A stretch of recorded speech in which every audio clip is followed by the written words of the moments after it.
tardes, queridos amigos. Bienvenidos a Vladimir a la Una. Hoy tenemos dos invitados. En la primera parte estaremos conversando con Andrés Velázquez, líder de la causa R, diputado, ex candidato presidencial, ex gobernador del estado Bolívar. En la segunda parte estaremos conversando con Felipe Mujica, secretario general del Movimiento Socialismo. Bienvenido, Andrés. Nuestra etiqueta para el día de hoy, Política a la Una.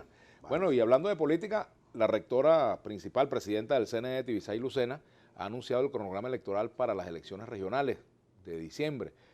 Y las postulaciones van a ser en la primera semana de agosto. De agosto. Y las elecciones el 10 de diciembre. Del 8 al 12. Del 8 al 12, exactamente. Sí. La primera y segunda semana. Bueno, buenas tardes, Vladimir, y gracias por este encuentro. Me gustaría comenzar por allí. Sí. Es la noticia del día. Fíjate, para comenzar yo diría que todo lo que venga de anuncio de parte de la doctora Tibisay Lucena, para mí está bajo sospecha. Es sospechoso porque una rectora que ha sido tan diligente para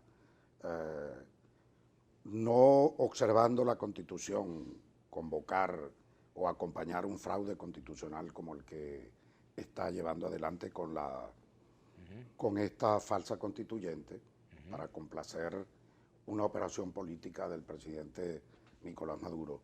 Y por otra parte, habiendo anunciado en octubre del año pasado unas elecciones regionales, por cierto, para esta fecha, para el primer semestre, para el mes de junio.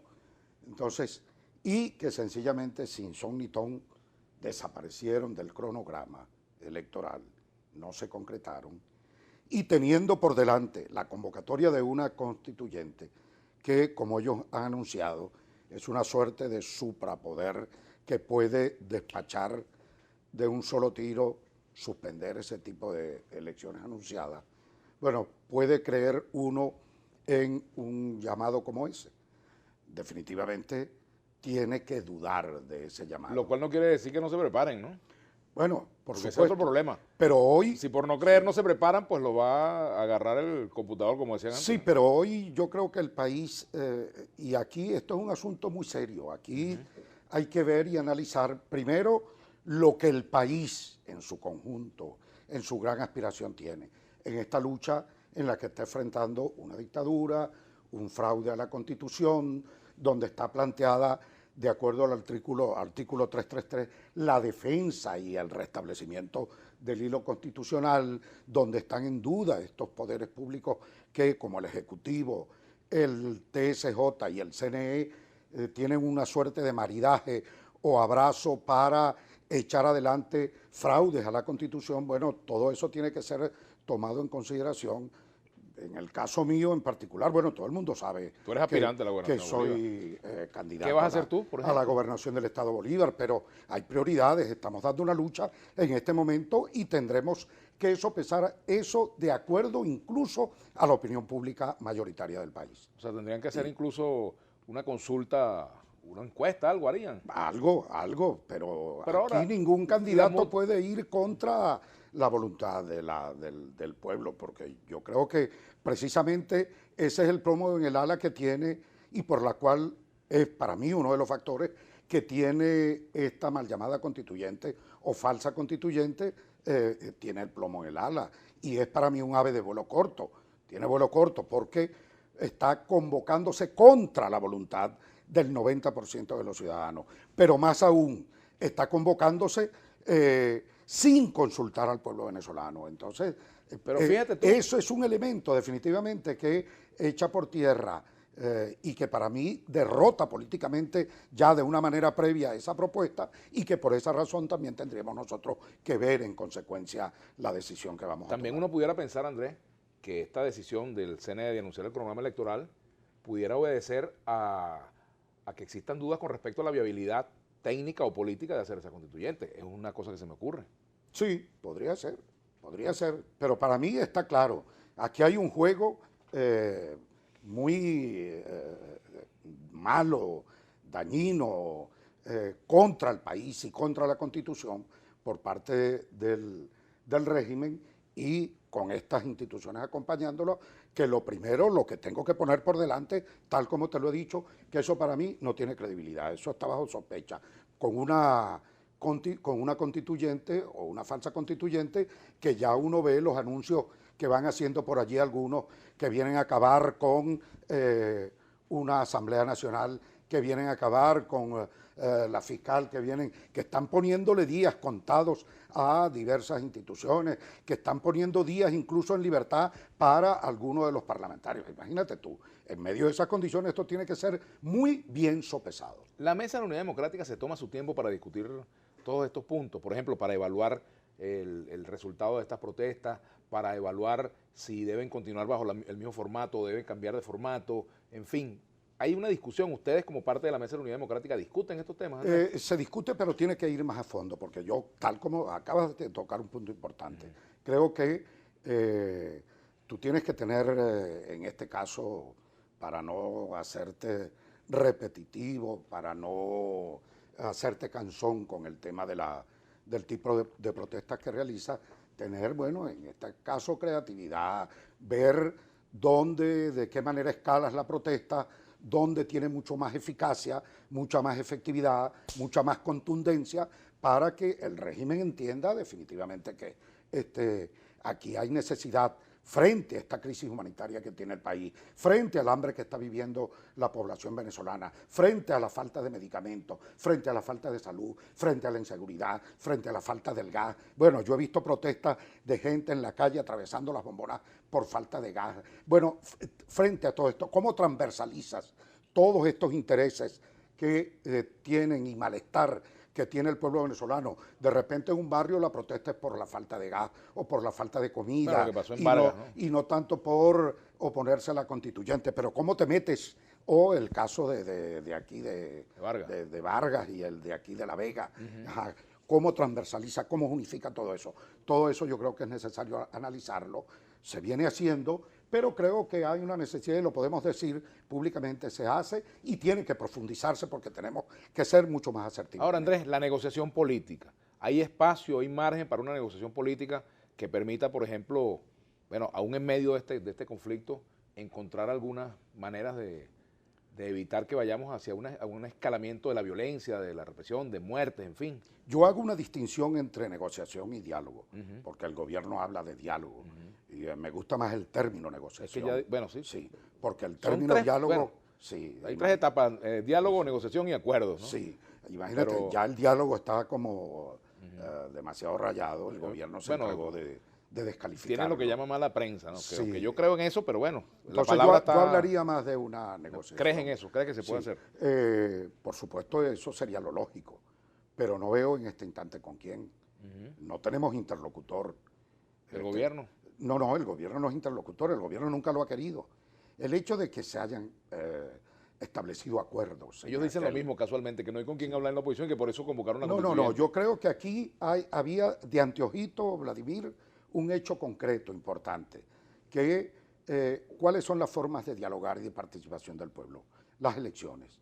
Aquí se cerró eso, aquí se liquidaron las elecciones regionales, aquí no están hablando de elecciones municipales, aquí se liquidó el revocatorio, aquí se han liquidado todas esas consultas, y un gobierno que va trancando definitivamente, que es el máximo diálogo, la cumbre de un diálogo o de una posibilidad de negociación, es que el pueblo pueda expresarse a través de los procesos electorales. Esas vías las cerró el gobierno y echó por tierra y no cumplió lo que preliminarmente se había acordado y que se ha hecho público: el tema de la crisis humanitaria, el canal humanitario, el tema de los presos políticos, el tema del reconocimiento a la Asamblea Nacional, todo esto pues que pudiera encauzar al país por un rumbo menos anarquizado, mucho más serio, porque lo cierto es que hoy el país va a la deriva. No tenemos presupuesto formalmente aprobado por la Asamblea. El presupuesto nacional como ley, como tal, no existe. No tenemos a la Asamblea cumpliendo el papel que le corresponde desde el punto de vista del control que debe ejercer sobre el resto de la administración pública del país. No tenemos, hay un decreto de emergencia económica que se venció, que de acuerdo a la Constitución podía ampliarse o extenderse por 3 meses más, y ya vamos en año y pico con eso.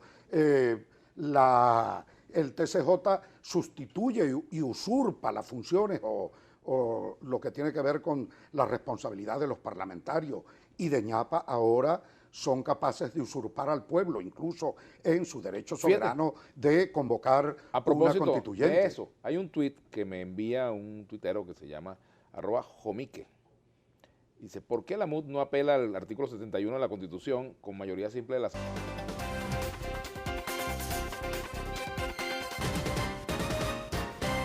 Bueno, continuamos con Andrés Velázquez, dirigente de la causa R. Por aquí, ¿qué sucedería si la Asamblea Nacional cambia tiempos y estructuras de gobernadores? Cronograma del CNE se elimina. Humberto Muñoz pregunta por aquí. ¿Cómo? ¿Qué pasaría si la Asamblea Constituyente cambia con tiempos y estructuras de gobernadores? Cronograma del CNE se elimina. Desaparece, por supuesto. De acuerdo a lo planteado, esta mal llamada constituyente puede incluso suspender ese proceso electoral, de manera que eso está en pico samuro, y nadie nos puede tomar a nosotros de tontos para con ese caramelito envenenado tratar de meternos en un conflicto en carrera, en medio de este berenjenal de una falsa constituyente, de un fraude a la Constitución, donde tenemos que enfrentar a esta dictadura, restablecer el hilo constitucional y entonces ponernos a matarnos en la MUD por ver cómo hacemos acuerdos, quién va a ser candidato. Bueno, tú sabes lo que esto genera. Hablaba por allí con un amigo que me decía que habían más de 500 candidatos en toda Venezuela. Imagínate tú lo que podría ocurrir. Nada más lo de la oposición. Por aquí, Jomique, @Jomique, ¿por qué la MUD no apela al artículo 71 de la Constitución con mayoría simple de la Asamblea Nacional y consulta si el pueblo quiere o no asamblea? Bueno, eso está planteado. Lo que pasa es que solicitarlo lo tendríamos que hacer ante el Consejo Nacional Electoral, y eso por supuesto no va a proceder, salvo que, y eso está planteado por supuesto, que por una iniciativa propia, popular, sin participación del Consejo Nacional Electoral, la Asamblea implemente una consulta. Andrés A. Cabello, la gente no puede marchar tranquilo aquí en Puerto Ordaz porque la GNB nos cae a bomba. Bueno, en Puerto Ordaz y en toda Venezuela, imaginémonos. Por cierto, está planteado, y aprovecho para la invitación, el lunes la gran toma de Caracas, toda Venezuela en Caracas, en una gigantesca y enorme concentración para seguir demostrando interna y externamente, bueno, la necesidad de cambio que tenemos y el rechazo a este fraude constitucional y el planteamiento definitivamente de que tenemos que cambiar este gobierno. Marzán 11, pregúntale por qué apoyó la quema de 53 Yutón en el estado Bolívar. No, el único que tiene esas manías pirotécnicas es el gobernador del estado, que lleva varios quemas ya que tienen que ver con galpones oficiales de la gobernación, de manera que eso no es conmigo. Gobernador Rangel Gómez tiene su derecho a réplica cuando quiera venir a Vladimir Laguna, bienvenido. Ahora, por cierto, ¿qué opinas tú de esta situación que en manifestaciones de la oposición se han presentado hechos de violencia? La oposición habla de infiltrados, pero también el gobierno ha detenido manifestantes y los ha acusado de acciones de violencia. ¿Cómo hacer para que la protesta masiva, la protesta democrática no derive hacia eso y no sucumba y se transforme en una protesta de focos, de grupos que fíjate, al final no ayudan a el tema de nadie, ¿no? El tema de la violencia es muy complicado. Hay que verlo bien. Primero, la convocatoria que hace la Mesa de la Unidad Democrática y más allá, todos los factores democráticos del país que queremos un cambio, se hace bajo el criterio de la protesta no violenta, de la lucha no violenta, convocatorias pacíficas y todo esto. Y cuando te digo que hay que meterse mucho más a fondo cuando hablamos de la violencia, es porque me resulta demasiado difícil entender que somos violentos cuando hay un factor, que en este caso son la fuerza pública, es la fuerza represiva, armada contra un grupo que no tiene armas. Y donde definitivamente, bueno, nosotros acabamos de ver, Vladimir, lo que ocurrió con los edificios verdes, aquí en El Paraíso. ¿Qué es eso si no es violencia? ¿Dónde está la violencia? Que no se detuvieron ni siquiera en tener miramientos para dispararle a un perro, para matar, balear a los perros que allí estaban. Uno que, bueno, ya se ha hecho una cosa viral en redes. Y meterse dentro de los apartamentos rompiendo las puertas sin orden judicial alguna.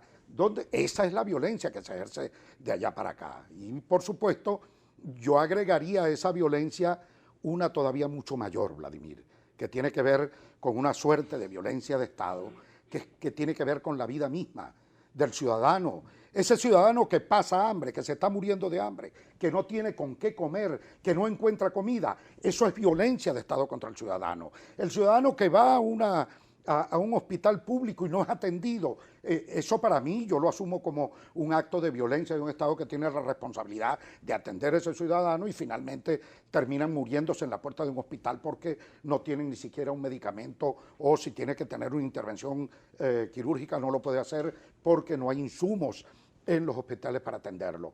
Ese es el tema, de verdad, cuando hablamos de violencia de fondo, no esta cosa de que si un muchacho con un escudo allí va a enfrentar o a soportar el chorro de agua, los gases o los perdigonazos que les da el gobierno, y que finalmente ya no son perdigones de plástico, sino que se ha demostrado que han terminado muertos jóvenes por metra, por pedazos de cabilla, por bombazos disparados directamente a cabeza o a pecho. Bueno, una situación verdaderamente dolorosa.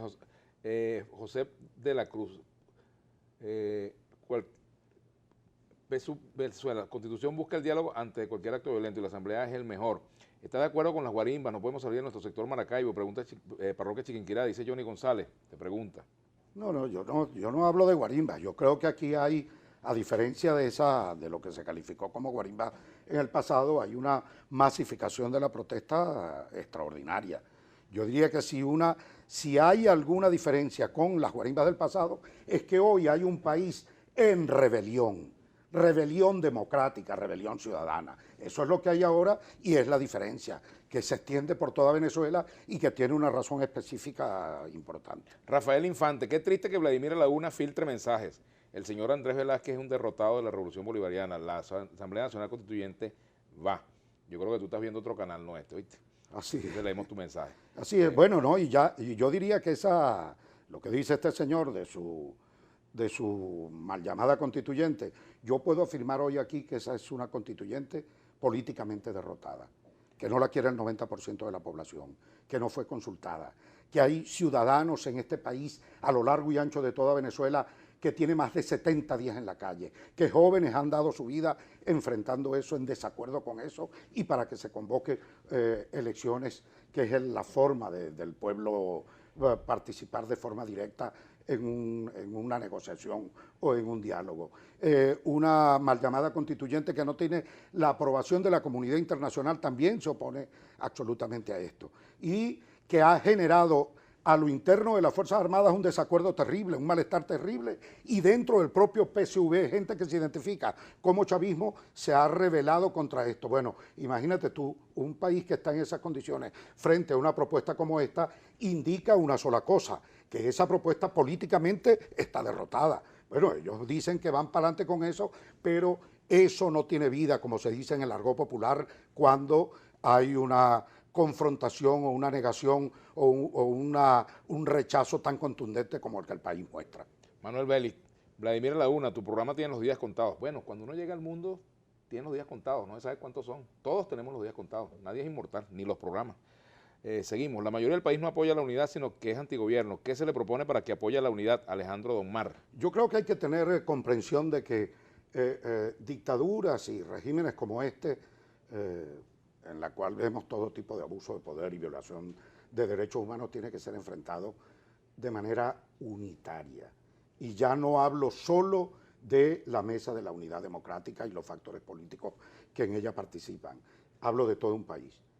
El país unido, un país unido, incluso tomados de la mano aquellos que desde el sector chavista, que se identifican como chavistas, son contrarios a este fraude constitucional. Mart Acosta, después de 75 días la Cruz Roja debe solicitar a las Naciones Unidas intervención. ¿Qué hay de cierto? Mira, esas son especulaciones. Eso no es verdad. Eso no es verdad. Son versiones que yo les pido, por favor, no las hagan correr, porque a uno lo están llamando para preguntar esas cosas y ciertamente eso no tiene ninguna veracidad. Pregunta al invitado de la MUD que ya la gente está cansada de ver las mismas caras en elecciones. Giancarlo Álvarez dice por aquí. Bueno, vamos a esperar las elecciones. Bueno, el pueblo es el que decide, ¿no? Así es. Así y ojalá todo se dirima bajo el criterio de estas primarias que nos permitan. Despidiéndonos, te pregunta Ramón Vázquez, felicidades Vladimir por el programa, dile a Andrés Velázquez por qué nunca usa corbata. Con esto despedimos. Vale. ¿Verdad que tú no usas corbata, che? No, no. Nunca lo usaste. Un problema de comodidad. Bueno, muchas gracias Andrés por haber venido al programa. Gracias, Vladimir. Tampoco me la puse hoy. Gracias. Estaba acordando mi tiempo de Caucerrita. Recuerden el lunes, Caracas. Así es, bueno, nosotros nos despedimos hasta dentro de un segundo cuando regresamos con Felipe Mujica, secretario general del partido Movimiento al Socialismo. Gracias Andrés Velázquez por venir. Vale.